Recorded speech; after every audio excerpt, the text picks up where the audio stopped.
সবচেয়ে সহজ নিয়মে প্যান্ট কেটে নিন। প্যান্ট অথবা সালোয়ার যে যা বলতে পারেন আরকি। তো যারা নতুন কাজ করতে চাচ্ছেন বা নিজেদের জন্য ড্রেস তৈরি করতে চাচ্ছেন খুবই সহজে, তো টাকা দিয়ে কাজ শিখতে চাচ্ছেন না, তারা এই ভিডিওটা অবশ্যই খেয়াল করবেন যে আমি কিভাবে কাপড়টা কাটছি। তো এখানে আমি প্রথমে থান থেকে ২ টা কাপড় যেহেতু একসাথে কাটবো, তাই থান থেকে আমি ২ গজ করে কাপড় কেটে নিচ্ছি। যেহেতু আমি এটা ছোট সাইজের সালোয়ার করব, মানে ৩৪ লম্বার যে সালোয়ার সেটা করব।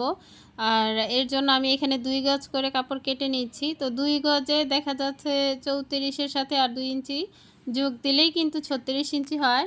তো এই তো এখানে ২ টা থান থেকে আমি ২ গজ করে ৪ গজ কাপড় নিয়ে নিলাম।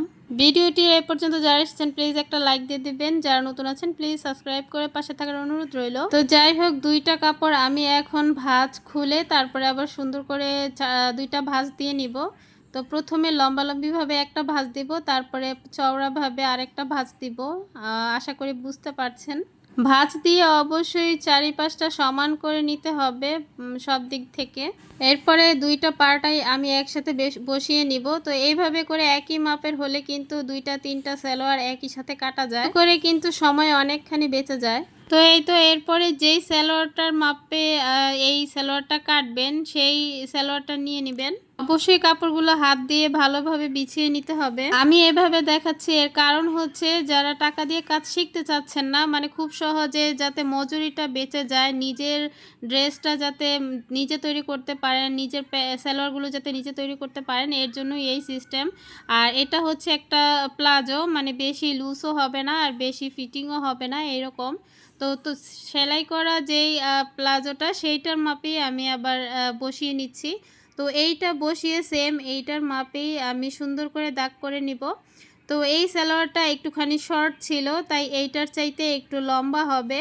তো লম্বা হবে বলেই উপর থেকে ২ ইঞ্চি, নিচ থেকে ২ ইঞ্চি বেশি নিয়েছি। আর এটার হাইটাও একটুখানি বড় হবে, তাই উপর থেকে ২ ইঞ্চি বেশি নিলেই কিন্তু মোটামুটি রাবারের জন্য ১.৫ ইঞ্চি থাকবে, আর হাইয়ের জন্য ১/২ ইঞ্চি বেশি থাকবে। তো এরপরে চওড়ায় আমি ওইটার থেকেও একটুখানি বেশি নিয়েছি, যেহেতু রাবার হবে। তারপরে আবার এই সুতি ভয়েল কাপড়গুলো অনেকখানি ক্ষেপে যায় ওয়াশ করার পরে। যারা ঢিলাঢালা প্লাজো পছন্দ করেন তারা এই নিজেদের প্লাজোগুলো এইভাবে বসিয়ে তারপরে কেটে নেবেন। একদম সহজ কিন্তু এই কাজটা। আর এই যে পায়ের অংশটা আমি ১ থেকে ১.৫ ইঞ্চি বেশি লুজ নিচ্ছি, ওই যে বললাম যেহেতু কাপড়গুলো ক্ষেপে যায়, তো এর জন্য আমি একটুখানি বেশি লুজ নিয়েছি। নিয়ে এখন আমি এই সেম মাপে কাপড়টা কেটে নিব। আর এইভাবে সালোয়ার কাটা অনেক সহজ। যারা নতুন কাজ করতে চাচ্ছেন তারা কিন্তু এইভাবে কেটে নিতে পারেন। আর সেলাই করা তো আরও সহজ।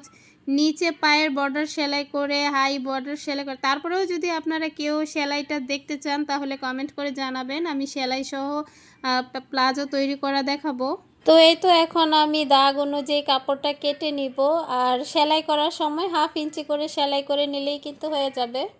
তো এই তো আমার কিন্তু কাটিং শেষ, এখন আমি এই সাইডটাও কেটে নিব। তো ভিডিওটি ভালো লাগলে অবশ্যই লাইক কমেন্ট শেয়ার করে দেবেন। তো আজকের মতো এখানেই বিদায় নিচ্ছি। সবাই সুস্থ থাকবেন, ভালো থাকবেন। আল্লাহ হাফেজ, আসসালামু আলাইকুম।